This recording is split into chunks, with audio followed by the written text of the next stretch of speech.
Hey, so I wanted to talk a bit about a discussion I had in a chat last night.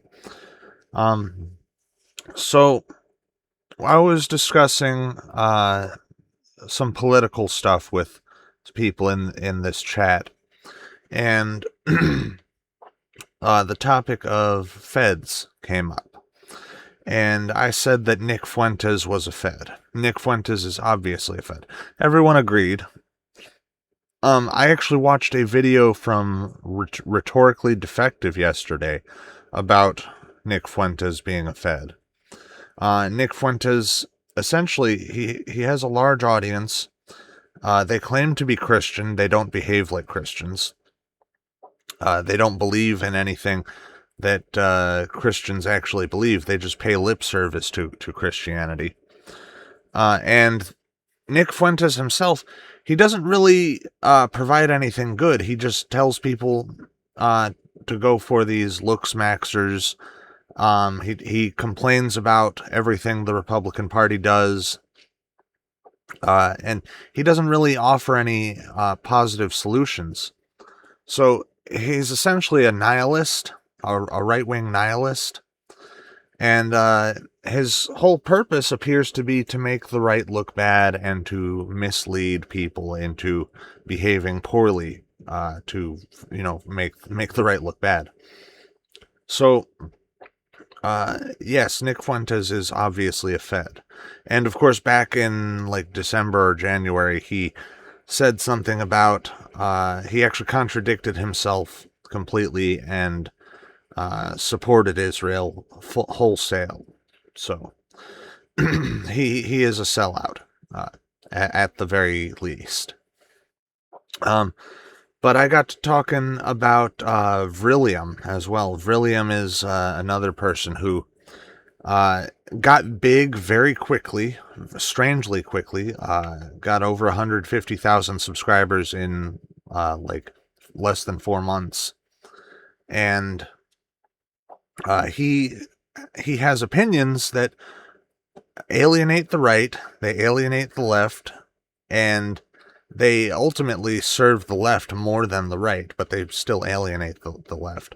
But essentially, who is supposed to be serviced by these opinions? Who is subscribing to these opinions? And if you look at his comments section, um, all of the comments, all of them, are against what he is saying. So his subscriber count is botted, most likely, and he is bought and paid for. He's just a figurehead to cause distraction.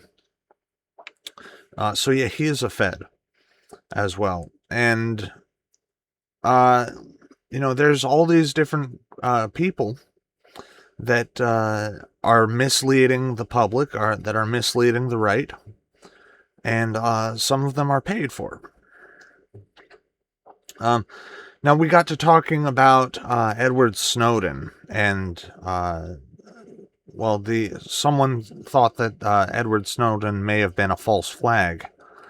I, for one, don't really believe that because I had a brother-in-law who worked at the NSA. And the way he behaved, the things that he did to keep his internet secure, was very very much what you would do if everything Edward Snowden said was true. And of course, we do know that these watch lists exist.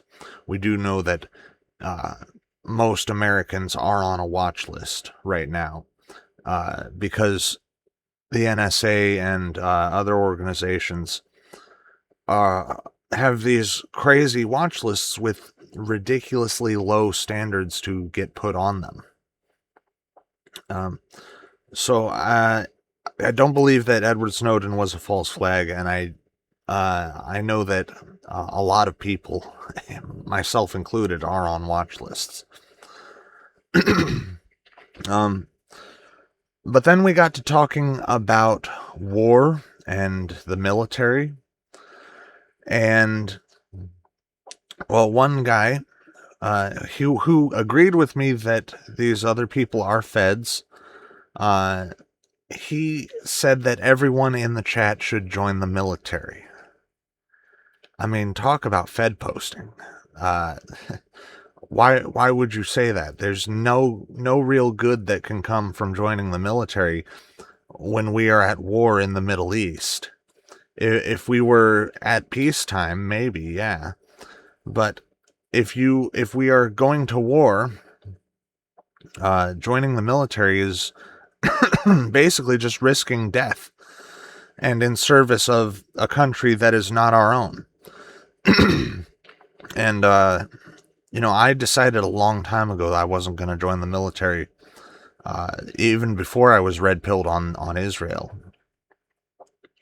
But now that I am red-pilled on Israel, I especially don't want to do it. He said that the soldiers' highest concern is the protection of the Constitution.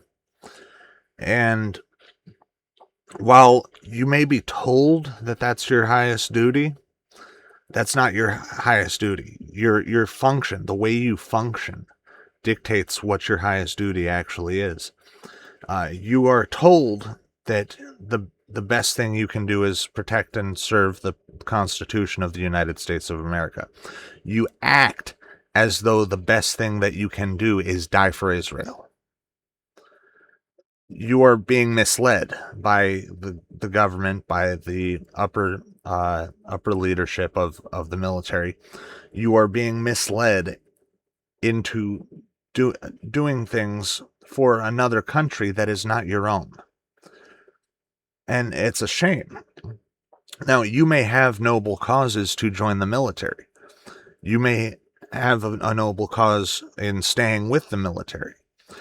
But if you are aware of this, then you can't conscientiously go into it. You have to object. And that's what I do. I know about this, so I conscientiously object to joining the military and to what the military is doing. Because our military does not serve us. Our military does not protect and uphold the Constitution. If that was the case, they would have stormed the Capitol. They would have stormed the White House a long time ago. And probably many times over. We would have had our government overthrown and essentially reset back to the 1776 Constitution, or 1790 Constitution, 1787 Constitution. That's when the Constitution was put into place. We would have been reset to that period because the military would have recognized that the people who pose the biggest threat to the Constitution and to the people of the United States are in the White House. They are in the Capitol. They are not in the Middle East where they can't reach us. They can't really do much of anything without our money, by the way. The Saudis who bombed, the Saudis who crashed the planes into the towers in 2001 were actually using American funds, and it most likely was an inside job. But there is no reason to go into the military if you are aware of what is going on with the military. If you're not aware, you have your noble causes, you are being misled. You should be made aware of what's going on, definitely. And hopefully being made aware of what's going on will convince you not to join the military. Find something else to do. Find anything else to do. Don't throw your life away for a nation that hates you, a nation that wants you to die for them. They actually want you to die. They don't want you to survive. They don't want you to live past the war. They want you to die in the war. Israel wants you to die in the war because they hate you for who you are.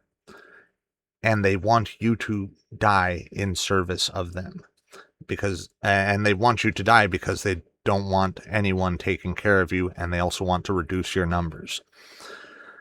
Anyway, that's just my thoughts on this topic. That was really, really strange how he went from talking about feds to Fed posting. Yeah. Thank you for watching. Peace.